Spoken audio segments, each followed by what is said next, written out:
Ndugu wanahabari, habari za asubuhi. Tumeona tuwaite siku ya leo, siku ya tarehe 8 ya mwezi huu wa 12 mwaka 2025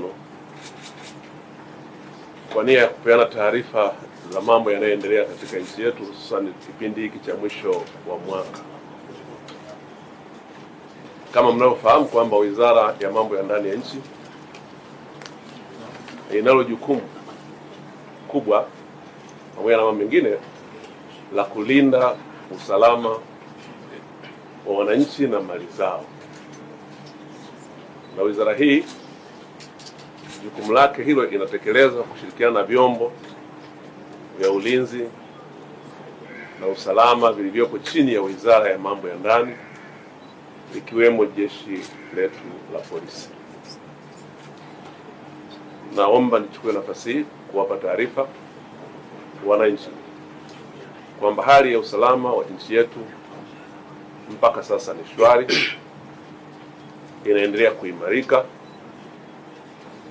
baada ya shida tuliyopata tarehe 29 ya mwezi Oktoba wakati wa uchaguzi, na vurugu zikatokea na hasara nyingi zikatokea, mali zikaharibiwa, watu wakafariki, shida ambayo kwa kweli tusingetamani irudie tena, kwa sababu hasara yake mpaka sasa tunaendelea kuumia nayo. Na nitoe pole kwa Watanzania wenzetu waliopoteza maisha, walioumia, wengine bado hata vidonda vyao havijapona, lakini walioharibiwa mali na hasara nyingi ambazo zimejitokeza, kwa kweli si jambo linalofurahisha hata kidogo. Ni jambo ambalo limeleta hasara kubwa. Basi tunamwomba Mwenyezi Mungu atuepushie mbali lisitokee tena jingine la namna hiyo. Hata hivyo, wakati tunaendelea na kuimarisha hali ya usalama na kwa kazi nzuri inayofanywa na jeshi letu la polisi kwa kushirikiana na vyombo vingine vya ulinzi na usalama, lakini pia wananchi wanatoa ushirikiano wa kutosha kushirikiana na jeshi letu la polisi, lakini viongozi mbalimbali pia wamesikika wakieleza umuhimu kama taifa kulinda amani ya nchi yetu kama jambo na tunu muhimu ya ustawi wa maendeleo mengine. Nichukue nafasi hii kuwashukuru sana viongozi wetu wa dini kwa nyakati tofauti tangu tarehe za mwanzo wa mwezi huu. Zimetolewa kauli zinazotia moyo, zinazofundisha wananchi na waumini wao juu ya umuhimu wa amani katika taifa. Wamefanya hivyo na katika mahubiri, katika matamasha, katika semina na kutumia majukwaa mbalimbali. Napenda nichukue nafasi hii kuwashukuru bila kuwataja viongozi wote wa dini. Wamefanya kazi nzuri sana kulituliza taifa. Tunawapongeza, tunawashukuru sana kwa niaba ya serikali. Wamefanya wajibu wao huo vizuri. Ni vizuri wananchi tukathamini na kuheshimu mahusia haya ambayo wamewatoa viongozi wetu wa dini, lakini viongozi wetu wa kijamii katika maeneo tofauti tofauti. Kama ambavyo mmesikia, tarehe 3 jeshi la polisi lilitoa taarifa ya tishio jingine ambalo linahamasishwa kwenye mitandao na wanaharakati mbalimbali na watu mbalimbali wasioitakia mema nchi yetu. Wameendelea kuhamasisha na kusema tarehe 9 ya mwezi huu wa 12, yani kesho, tuna watu wanahamasisha na kupanga kufanya maandamano wanayoyaita ya amani yasiyokuwa na ukomo. Maandamano hayo ya amani yasiyokuwa na ukomo hayaonekani yanaombwa na nani, kwa utaratibu gani, lakini maandamano ambayo tunafahamu sisi yaliyo na compliance na katiba ya nchi yetu, lakini na sheria za nchi yetu, ni yale yanayoombwa na mtu mahususi na yanakuwa yana ujumbe mahususi na yanasema shabaha yake ni nini, lakini yanaeleza yatafanyika wapi, yatatoka wapi hadi wapi, ili jeshi la polisi liweze kutoa huduma ya watu hao wenye ujumbe wa namna hiyo. Haya yanayoelezwa kama ambavyo imeelezwa katika taarifa kwa umma ya jeshi la polisi iliyotolewa tarehe 5 ni kwamba hayana muombaji, hayaelezi yanatoka wapi kwenda wapi, hayaelezi ujumbe ni nini, ila tu yanaeleza kwamba yatakuwa hayana ukomo, na tunaambiwa kwamba ni makubwa kuliko yale ya tarehe 29.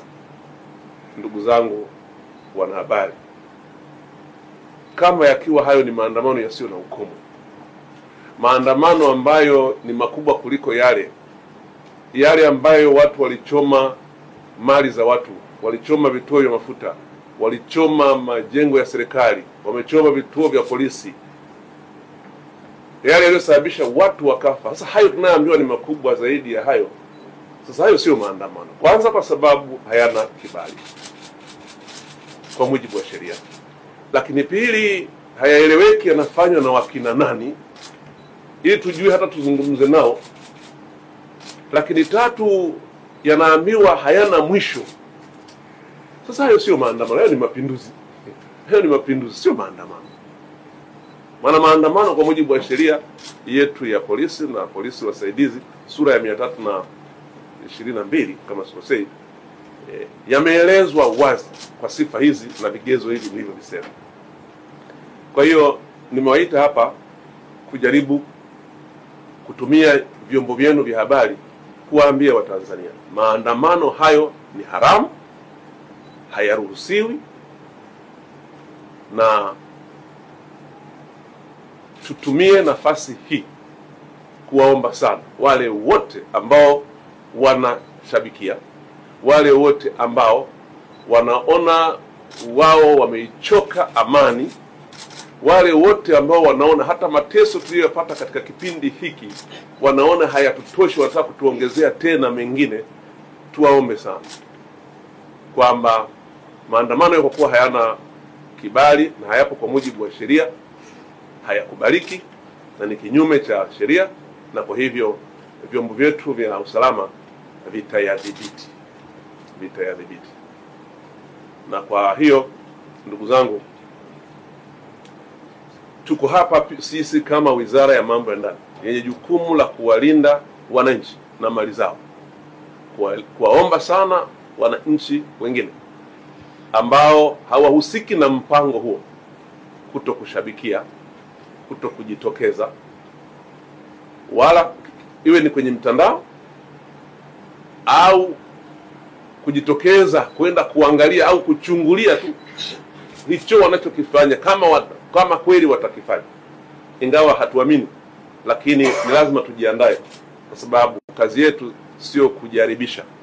Kazi yetu ni kuhakikisha kwamba tuna wakati wote wananchi wanakuwa salama wao na mali zao.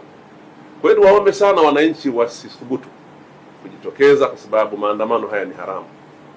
Maana kuna wakati mwingine wengine wanajitokeza bila hata kujua pengine anachokimbilia ni kitu gani, na kujikuta amejiingiza kwenye kitu asichokifahamu. Kwa hiyo mjizuie kuhamasisha kwenye mitandao, mjizuie pia kushiriki kwa namna yoyote ile, lakini mtusaidie pia kutoa taarifa pale mnapohisi kuna viashiria vya watu ambao wanataka kutekeleza mpango wa kuleta maandamano ya siku hiyo ya tarehe 9 kwa maana ya kesho. Naomba pia nichukue nafasi hii kutoa taarifa kama wajibu muhimu sana kwa vyombo vyetu ili viweze kufanyia kazi hizo taarifa. Basi liwe jukumu ambalo wananchi wote kwa mapenzi tulionayo kwa nchi yetu tutalitekeleza. Na jeshi la polisi limebainisha namba mahususi, tutawapatia hapa namba ili ziweze kuwasaidia kuweza kutoa taarifa kwa hapa wananchi, na wananchi watakapoona kuna matukio au kuna viashiria au kuna watu wanapanga jambo hilo, basi waweze kutoa taarifa hizo. Nichukue nafasi hii kuwatakia kila laheri katika sikukuu za mwisho wa mwaka, tukianza na siku ya kesho ambayo ni siku yetu ya kusherehekea uhuru wetu, miaka 64 ya uhuru.